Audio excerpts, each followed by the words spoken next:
Our next interview is with Robin Bledsoe. We're here at the Boston International Book Fair 2013. And Robin, if you just tell us something about your background, family, siblings, what mom and dad did, where you were born, brought up, and educated, etc. Let's start off with that. Okay. I grew up in San Carlos, California, south of San Francisco. My mother was a school secretary. My father was an economist for the government. And along the way, he began selling out-of-print economics books, political science, social history.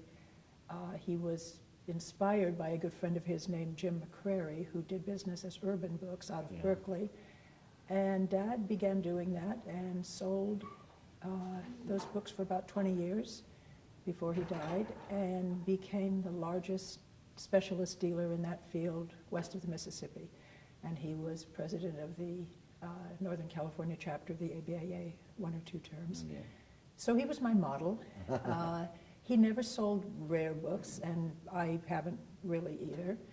I was a horse-crazy, bookish little girl who loved to draw horses, loved to draw. And those interests have kind of guided me all my career. I went to Wellesley, went to Columbia, majored in art history, got a master's degree, and kind of always, as a kid reading books, I thought, these books are so wonderful. I want to do something to help make these books. I didn't know what it involved, but I got into publishing. I was an art book editor for George Bookseller, and then at Yale University Press, and then for New York Graphic Society, which started in Connecticut, and then soon after I started, moved to Boston. They were bought by Little Brown. In New Haven at Yale, I got to meet some librarians, dealers, collectors, and this opened up a whole nother world for me. Began to go book hunting for them in the country. We'd go to Whitlock's and Seth Seymour and John Gambino and Maureen Rogers, and I wanted to earn money to go to Morocco on an architectural history tour. So I thought, well, I'm going to start selling some books. So I did a catalog, and I did, and I was second on the waiting list, and I never got to Morocco. But I named the business Blue Rider Books, combined my 2 interests of art and horses, named after a group of German artists, one of whom specialized in horses, and just stayed in publishing for many years, but along the way the older books kind of took over. And in 1983, I had left Little Brown. I was freelancing for MIT, and they asked me to work for them full time. And I took a big gulp, and I said, no, I'm going to open a bookshop. And I found a little space, little 2 rooms in the basement, called up a bookseller whom I barely knew, named Harvey Mendelson, asked if he wanted to share the space. He said, sure, why not? And 30 years later, we're still there. And when we started, there were maybe 30 new and used bookstores just in Harvard Square. Right. There's now 6, maybe. That many. If that many. Well, if you count the new ones, yeah, probably. Yeah, But so we're still there. It's still the same and location. This is the same location, same colleague, same partner, yeah. When did you leave California? When I went to Wellesley. Okay, so which was? 1963. Okay, so you went to Wellesley. When did you graduate from your academic life? Well, I just went 1 year at Columbia and got my master's 68. And so when did you, what was the year that you decided, I'm going to be a bookseller? 83. 83. When we opened the shop, yeah. And when you opened the shop there. Yeah. And you specialize in books relating to horses? Right. And is that just it? No, I've always, as I said, I also specialize as an art historian by training. I also specialized in architecture-related fields, photography, design, that kind of thing.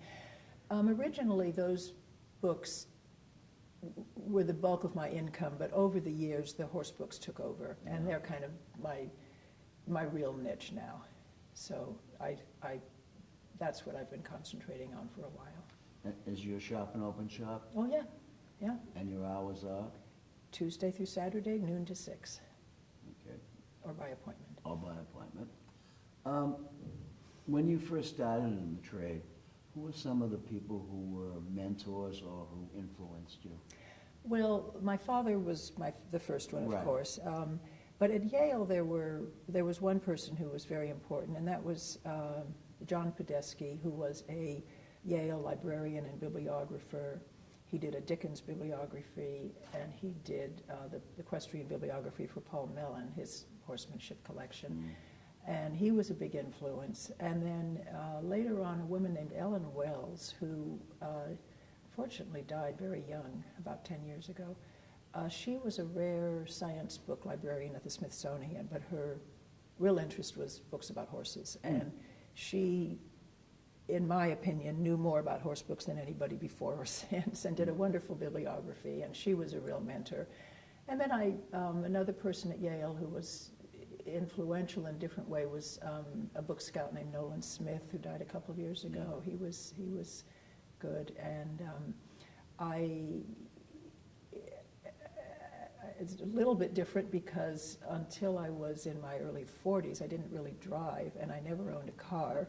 I've never owned a car, so that makes it hard to get. So I have along the way depended on a lot of people for transport. You and still I've don't been drive? No, I do now, but I still don't have a car. Okay, well, at least you drive. I do drive. That's a step in I the right do drive, direction. yes, You can yes. get a zip car anytime you want. Yes, this is true. Yeah, yeah. So I've been to a lot of book sales and book fairs and on the T and on the bus and on the train and taxi. Yeah. Okay. I do know, we talked a little bit about your not being involved in the internet. What do you feel about it? You just- Well, that's not true. I do have a website, although I Okay. wish I'd had one earlier, but I do have a website. I do sell books online. Obviously, it's changed book selling enormously. Everyone knows that. It's great for research. I don't use it too much to buy. It has, as many people have pointed out, sort of killed the market for the mid-range book, which is what I have always specialized in. A lot of us. And but I don't have a blog or anything like that. I just have some books on my website and on ABE.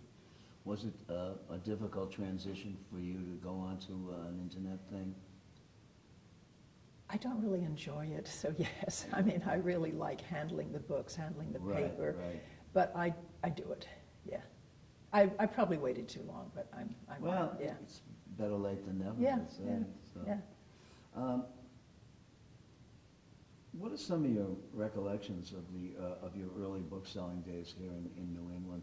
Who are some of the booksellers that used to come and visit you, or who are some of the collectors who used to come to Cambridge? Well, I'm going to turn that question around because we're so very specialized. Yeah. We don't get a lot of visitors who would come to other people's stores. I mean, Cambridge isn't the equestrian center of the world, No. so, that's... but I used to, lunch hour, I would go down to Brattle and Williams and Goodspeeds and Morrill and, The usual and suspects. Star and the usual suspects and, Hall Books back up Beacon Hill, after lunch. And I lived half a block from Herb Hillman at Pangloss, so I was right. in there all the time. And That's a great shop. yeah, it was great. Yeah, yeah. I talked to Herb's wife a couple of weeks ago, and because I thought it would be nice to get him to come in Yes. and interview. Yeah. But she said that his situation is such that he just... Oh, I didn't know that because I He's- see him on the bus every so often, or used to. She says that he's just not in a position to do that Oh, I'm anymore. sorry to hear that. Yeah. Well, he's one of the great booksellers in the He's great, Cambridge yeah. area, and also a person you can learn something. Oh, absolutely. Although he's the one who said when I first walked in and introduced myself back in the mid-'70s, and I asked if he had any books about horses, and he said, well, we don't sell that sort of book.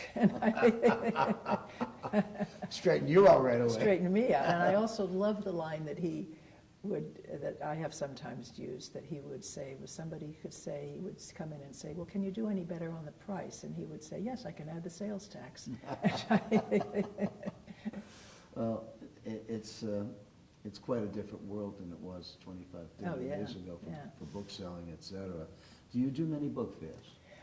I don't do very many antiquarian book fairs. What I did start doing way back when I still needed to get lifts from people, were various equestrian events. And I've probably done, maybe close to 100 of those over the years. Either horse shows or equestrian trade fairs. There's a number of those. There might be a convention coming to Boston. The American Morgan Horse Association comes to Boston for their meetings, so I'll set up. The U.S. Pony Clubs come, so I'll set up and do. Because along the way, I began selling new books as well, although I'm now phasing that out. So at those venues, I would often emphasize the new books.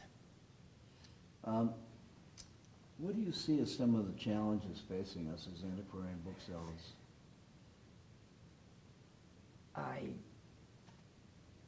Everything we've talked about. Yeah, just about. The decline of, I'm not going to say the availability of the books because they're widely available, but actually I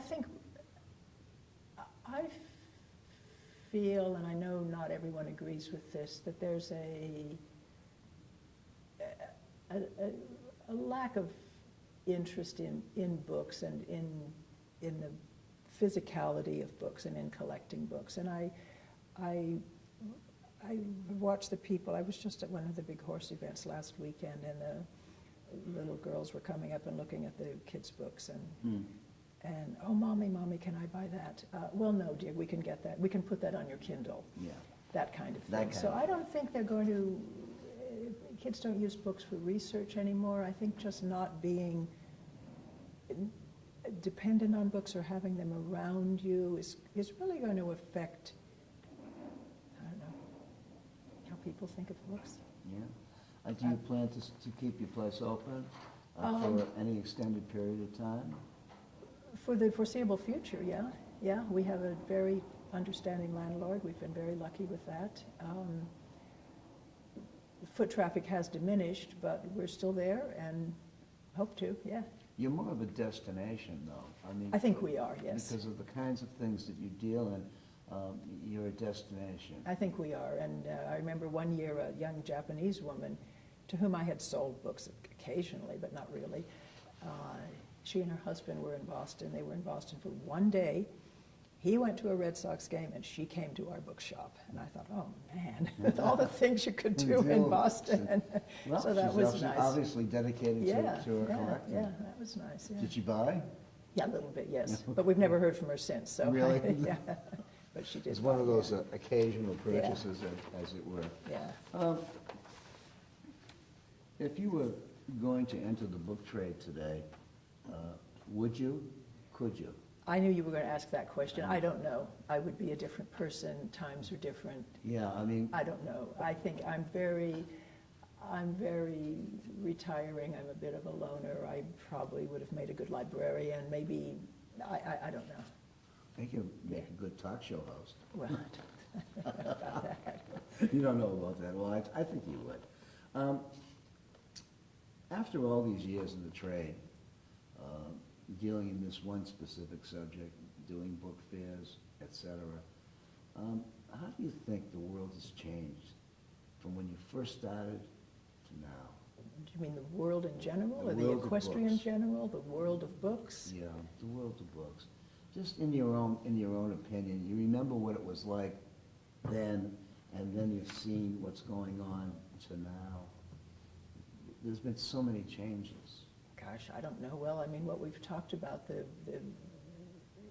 fewer bookstores. I mean, certainly among my own customers for horse books, the older collectors are pretty much disappearing, and they haven't been replaced by new collectors at the same level. People want a book for a specific reason, and that's that. They're not interested. But that doesn't really answer your question in broad terms. But what I'm trying to get at is that I remember when I first started in the business, and everybody would say, well, you should have started 20 years ago when there were books. Oh, yeah. But there's always going to be books. It's just who handles them and how it's handled. Yeah, yeah.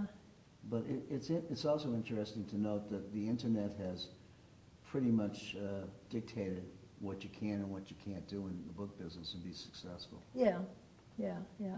I mean, my equestrian clientele, by and large, are not particularly bookish. So for many, many, many years, they would call up and they would say, do you have such and such? And I'd say yes. And, oh, you do? You've made my day. Yeah. Sometimes followed by, why is it so expensive? But Always. not always.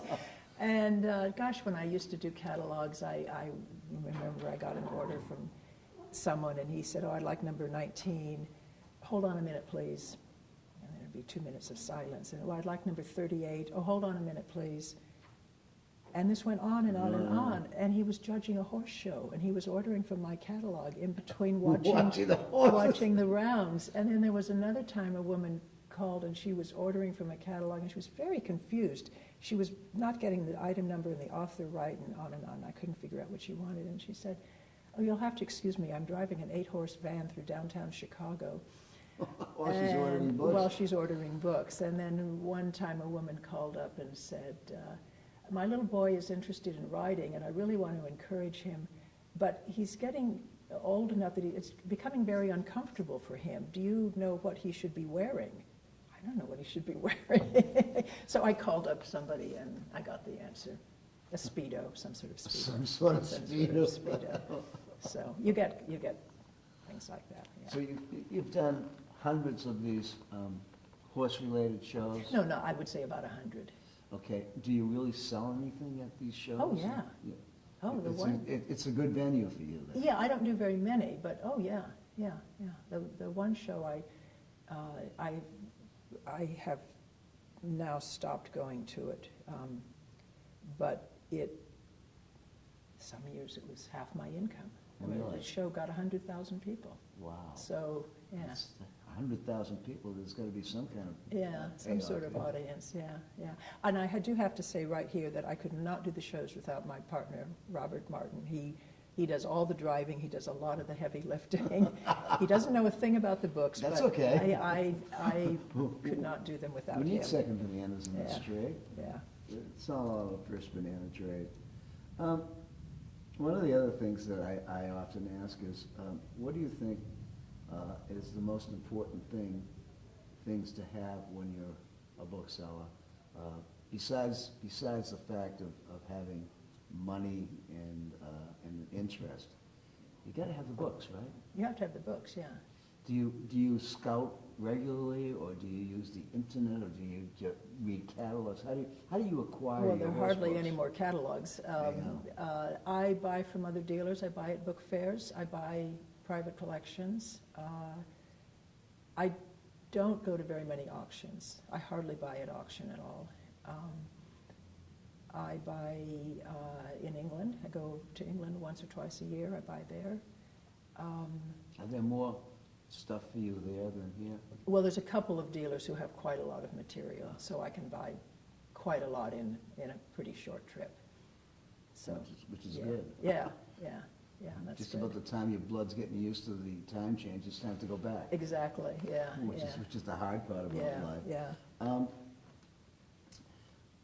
Why do you feel, or don't you feel, it's important to be part of a book fair, a national book fair? Do you like the Boston? Well, because I'm so specialized, and I have done the Boston Fair probably I remember you used to do 8 it. or 10 times. I did it last year. Well, this big horse show that I was describing to you began to conflict with the Boston Book Fair, and I can't compete with 100,000 people. No, absolutely not. No, absolutely not. But it did not conflict last year. What was your question?